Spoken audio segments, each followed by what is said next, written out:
In the bustling, sunlit city of Alderwood, where the air was perpetually filled with the faint hum of distant traffic and the chatter of hurried feet, there lived a young man named Leo. A dreamer by nature, Leo often found himself gazing out of his small apartment window, watching the world traverse below him. Leo was convinced that success was waiting just outside his door, delivered, as he liked to say, like a fortuitous breeze. Leo had long nurtured the ambition to start his own café, a place where people could taste the warmth of his homemade pastries and sip on the recipes handed down through his family. This café was his ticket to impact the world, a place where, as he dreamed, everyone would know his name. But Leo had one problem: he was always waiting for someone else to kickstart his dreams. He believed in opportunities knocking, quite literally, at his door. It was a crisp autumn morning when Leo's friend, Max, an indomitable realist, paid a visit. They sat in Leo's cozy, yet cluttered living room, the aroma of fresh coffee filling the air.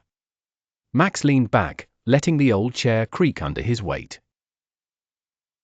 "Leo, what's stopping you from opening that cafe of yours?" Max asked, sipping the hot coffee.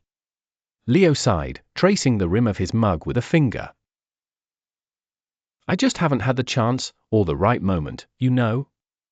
I'm waiting for the right support, the perfect opportunity, something to just fall into place."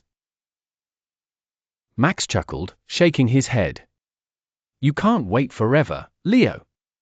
In our city, nothing will reach you from under the door except dust. You can't expect anything from anyone but yourself."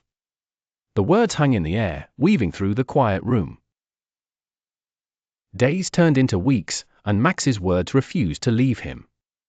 They permeated his thoughts as he walked the streets, imagining each plot of future successes that required action, not just dreaming. One evening, as he walked past the bustling downtown, he found himself standing in front of an old, neglected shop. The for sale sign that dangled above the closed shutters seemed to sway toward him. He glanced around. People hurried past him, engrossed in their own stories. That moment, Leo realized his script needed his own direction if it was to turn into the life he imagined. Calling the number on the sign felt like penning the prologue of his cafe novel. The succeeding months were a whirlwind.